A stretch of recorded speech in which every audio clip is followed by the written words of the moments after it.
jest cieplutko. I zapłacę.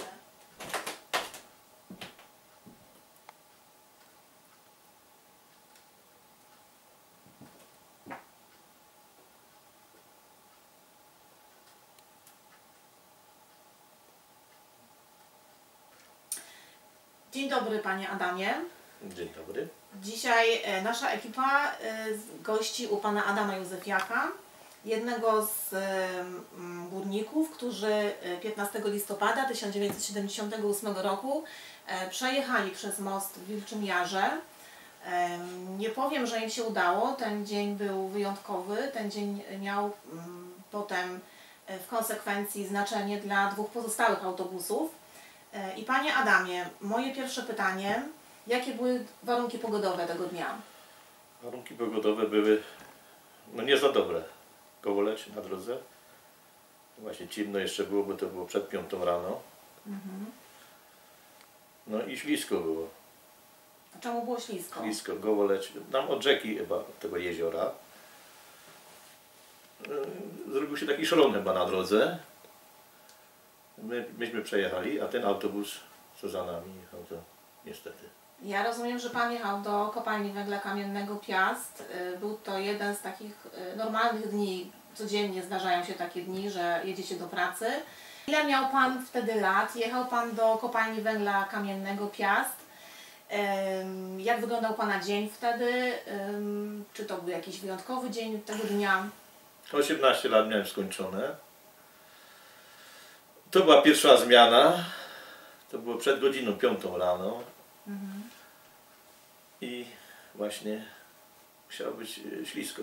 Ile czasu zajmowała panu podróż do pracy? Do pracy... Mieszkał pan wtedy też w Suchej Beskidzkiej? Też w Suchej. Półtorej godziny jechaliśmy do pracy. To było 68 km do pracy. W jedną stronę? Jedną stronę. Jeździliśmy tam ponad jezioro właśnie tą trasą.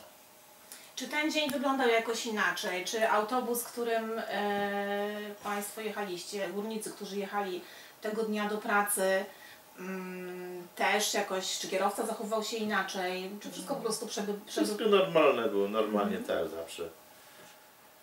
Ludzie, przeważnie połowę ludzi to już spało w autobusie, jak się jechało. Czyli dosypiało jeszcze, dosypiali z odwiedzami, autobus Czyli jechał. panowała cisza, spokój, cisza, spokój, ciemno. Przejechaliśmy. Szczęśliwie dojechaliśmy do Piasta. No. A kiedy pan się dowiedział o tym wypadku? Gdzie pan wtedy był? Jak to wyglądało? O wypadku dowiedziałem, mijaliśmy się na dole z drugą zmianą. Druga zmiana przyjechała do pracy. W trakcie wymiany na stanowiskach pracy dowiedzieliśmy się o tym, że autobusy napadły. I jakie wtedy były pana emocje? No. Czy był tam jakaś osoba, którą pan znał? No, jednego znałem, który pracował na oddziale u nas.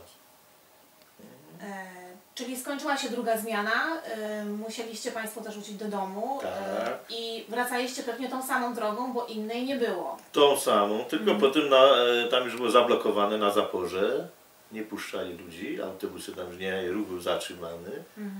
Jechaliśmy drugą stroną jeziora i było tam widać, jak jeszcze wyciągali, kurde, z tego jeziora jeszcze tych ludzi i układali ich na brzegu wszystkich w tych workach czarnych, nie? No, tam chyba straż była, nie wiem, czy wojska nie było, tak mi się zdaje. No bo w tej katastrofie zginęło prawie 30, znaczy nie prawie 30 osób, byli to młodzi ludzie. Była tam też wśród tych osób jedna kobieta, która tego dnia akurat jechała załatwiać sprawy swojego męża, który zginął wcześniej w katastrofie i też taka nietypowa sytuacja, że po prostu osoba, czyli kobieta też jechała w tym autobusie. A proszę mi proszę niech pan mi powie, czy istnieje jakaś żywa pamięć o tym zdarzeniu? Bo miejsce, które 2 tygodnie temu nasza ekipa odwiedziła to miejsce, dokonaliśmy tam rekonesansu, robi generalnie to miejsce ogromne wrażenie, ale dla osób, które wiedzą, co tam się wydarzyło. Natomiast większość osób prawdopodobnie nie ma w ogóle pojęcia o tym zdarzeniu. Samochody przyjeżdżają tam bardzo szybko, nie zachowując w ogóle odpowiedniej prędkości. I proszę, niech mi Pan powie, czy jest w ogóle jakaś potrzeba o tym, żeby informować o tym miejscu, że mi się wydaje, że istnieje żywa pamięć tak, wśród mi się osób? wydaje, że ta tablica, te napisy to jest coś troszkę za mało tam. Tam jakiś powinien być wyższy ten pomnik być jakiś, to żeby to widać było, że tam się coś działo, bo dużo ludzi o tym nie wie, niestety, bo to pamięć pomału zanika. A proszę... No i tak jest, że to, żeby to jakoś, kurczę, było tam uwidocznione, większe coś zrobione. A proszę powiedzieć, jakie są Pana osobiste takie odczucia? Czy można było tej katastrofie w jakiś sposób zapobiec? Mi się wydaje, że nie dało się. Że to się tak musiało stać już coś takiego. Że to był poślizg. Przycisnął, może się kierowca jeszcze wystraszył, nie przycisnął na hamulec. Czyli takie odruchy... Zwinęło odruchy, barierkę przebił i poszedł. A ten, co z tyłu jechał za nim, no to tak samo, nie? Widział, co się dzieje, może też przyhamował, ślisko był i tam go też rzucił. A Panie Adamie, czy utrzymuje Pan jeszcze kontakt z tą osobą, która przeżyła tę tragedię? Czy jakoś wpłynęła też na tego człowieka? Czy ma Pan jakieś informacje na ten temat? Raczej nie utrzymuję, bo nie wiem, bo już zaraz po wypadku poszedł na rentę. Bo nie mógł żadnych rzeczy ciężko dźwigać, do 4 kg. Kręgosłup mu jakoś tam coś się uderzył się kręgosłup. Zniekształcił się mu coś tam. I niestety już był inwalidą. I nie mógł już podnosić ciężarów. No to się taki nie nadaje już do pracy na kopalni. I skończył się kontakt z nim właśnie. A proszę mi powiedzieć, bo tutaj jeszcze był taki interesujący temat, dlaczego tak wielu górali akurat podejmowało się pracy w przemyśle, w górnictwie? Co było przyczyną tego? Bo w jednej z miejscowości, bodajże Gilowice, w tym czasie, czyli w latach 70., prawie 70% mieszkańców pracowało właśnie na kopalniach albo w innym przemyśle na Śląsku, nie tylko Śląska, Małopolska. No ludzie szli za chlebem. Niestety były takie zarobki były słabsze.